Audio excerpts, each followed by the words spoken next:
고 오요한나 씨가 출연한 예능 프로그램입니다. 안녕하세요. 저는 12시 MBC 뉴스 맡고 있는 오요한나입니다. 고용노동부 조사 결과 선배 기상캐스터는 네가 그 프로그램에 나가서 무슨 말을 할 수 있어라는 식의 비난을 공개적인 장소에서 한 것으로 확인됐습니다. 이렇게 개인적인 감정에서 비롯된 불필요한 발언들이 수차례 이어졌는데 고인이 지속적으로 정신적 고통을 호소했고 유서에도 구체적으로 쓴 점 등에 비춰 괴롭힘에 해당한다고 판단했습니다. 컨디션 안 좋아.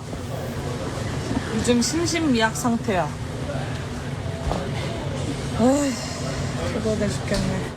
하지만 노동부는 근로기준법상 직장 내 괴롭힘 규정은 적용되지 않는다고 밝혔습니다. 오 씨가 행정과 당직 등 다른 업무를 하지 않았고 정해진 출퇴근 시간이 없어 오 씨를 근로자로 볼 수 없다는 이유를 들었습니다. 근로자로 인정되지 않으면서 MBC에 대해서 괴롭힘 조사나 조치, 재발 방지 의무를 강제할 수 없게 되고 과태료 부과나 형사처벌도 할 수 없게.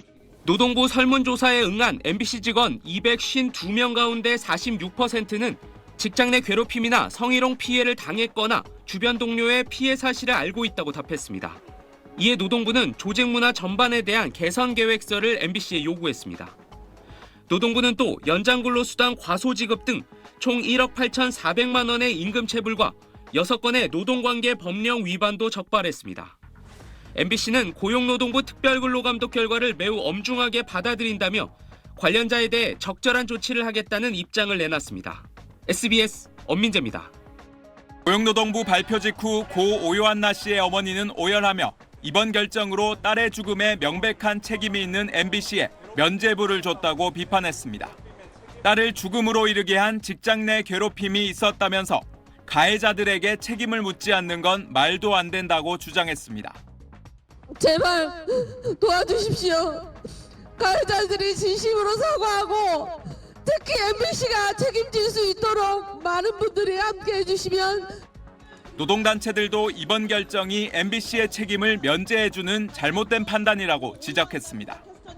일부 기상캐스터가 소속사가 있는 것을 두고 오 씨 사건을 판단하고 메이크업과 의상을 자비로 이용한다는 이유 등을 근거로 근로자가 아닌 개인 사업자라고 판단한 건 대법원 판례에도 반한다고 강조했습니다. 괴롭힘이 발생해도 실질 사용자인 방송사는 책임을 면할 수 있다는데 어느 누가 법을 지키겠습니까?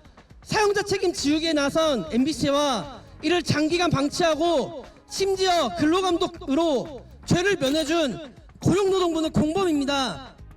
오 씨의 어머니는 딸이 방송사 기상캐스터 채용에 합격했을 때를 회상하면서 눈물로 호소했습니다. 어머, 나 MBC 공채냈다 그 이야기 했을 때 제가 그래서 너무 기뻐했던 거였어요. 열심히 하더니 내 새끼가 이제는 MBC까지 들어갔네. 언니 거기서 내 새끼를 죽일 거라고 생각을 못했어요. 뭐가 그렇게 다들 잘나서 우리 애를 그렇게 미워하고. 오 씨 유족 측은 추가 소송을 통해 MBC의 사용자 책임을 다시 묻겠다는 방침입니다. SBS 전영우입니다. 2주 후반까지 비가 오락가락 이어지는 가운데 주말엔 맑은 하늘 회복하겠습니다. 날씨였습니다. 지난해 숨진 MBC 기상캐스터 오요한나 씨의 유족이 직장 내 괴롭힘이 있었다고 주장하면서 그 파장이 커지고 있습니다.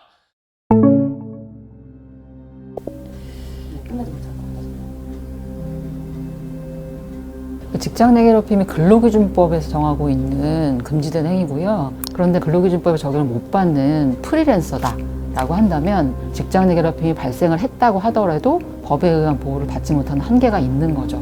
기상캐스터는 근로기준법상 근로자가 맞을 수밖에 없습니다. 가장 대표적으로 두 가지가 있어요. 하나는 업무를 이제 수행하는 과정에서 사용자가 지휘 감독을 상당히 하느냐. 두 번째는 그 하는 일의 내용을 사용자가 정해주느냐. 이게 핵심 요소들이거든요. 기상캐스터 최종 면접? 네. 그리고 제가 되었습니다. 실제로 공채를 하고 근태 관리를 하고 선후배 따지고 실질적으로 직원처럼 사용했잖아요.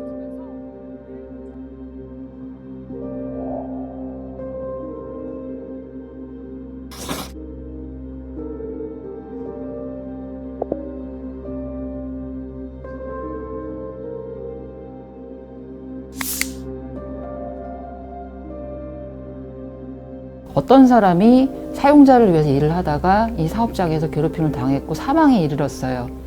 자, 그러면 당연히 상식적으로는 사용자도 책임을 져야 합니다. 산업안전보건법상에는 노동자가 여기서 죽지 않고 다치지 않고 안전하게 일할 수 있는 어떤 그 환경을 조성하라는 의무를 사용자에게 부과를 하고 있거든요. 여기 지금 일하고 있는 사람이 근로자여야 하고 한계가 일단은 이제 존재를 하고 있는 거죠. 요한나 이후에도 수많은 사람들이 죽어갈 거예요. 중대재해법에 안전사고가 나면 사용자 책임을 형사적으로 묻듯이 직원으로 쓰면서 프리랜서 계약을 하는 불법적인 그런 노동행위에 대해서 사용자가 증명하고 처벌받는 방식의 법을 만들어달라.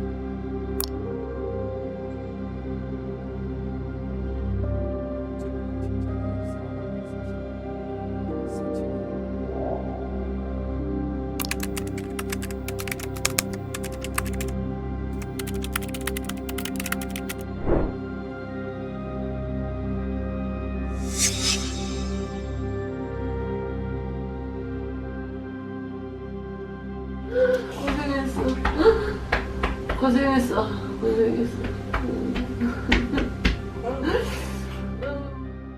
직장 내 괴롭힘을 당했다는 의혹 속에 세상을 떠난 MBC 기상캐스터 고 오요한나 씨가 생전에 남긴 따뜻한 말과 행동이 뒤늦게 알려지며 안타까움을 자아내고 있습니다. 오클릭 첫 번째 검색어는 힘든 펜 어루만진 성품입니다. 최근 한 온라인 커뮤니티에는 MBC 기상캐스터 고 오요한나 씨의 한 팬이 남긴 고인의 생전 미담이 화제를 모으고 있습니다. 글쓴이는 자신의 소셜미디어 계정에 라이브 방송 때 힘들다는 뉘앙스를 표현했더니 위로해 주시고 장문에 답변을 주셨던 오요한나님이라는 글과 함께 고인과 나눈 메시지를 공개했는데요. 고 오요한나는 글쓴이에게 저 같은 경우에는 사람들한테 손 뻗으면서 살려달라 말해요. 그럼 대부분의 사람들은 손을 내밀어 잡아줘요 라고 말하며 사회 진입 장벽도 높은데 결심하고 해낸 글쓴이가 멋지다고 응원을 남겼습니다. 고인과의 메시지를 공개하며 글쓴이는 이렇게 따뜻하게 힘을 주려던 사람이 계속 힘들어했을 생각하니 마음이 무너지고 계속 떠오른다며 안타까움을 감추지 못했는데요. 한편 MBC가 고 오요한나를 둘러싼 의혹에 대해 사실관계를 확인하기 위해 설치한 진상조사위원회는 오늘 첫 회의를 시작으로 활동에 들어갈 예정입니다. 사연을 접한 누리꾼들은 고인도 어떻게든 이겨내려던 게 보여서 더 마음 아프다. 더는 쉬쉬하지 말고 제대로 진상조사해야 한다. 삼가 고인의 명복을 바랍니다 등의 반응을 보였습니다.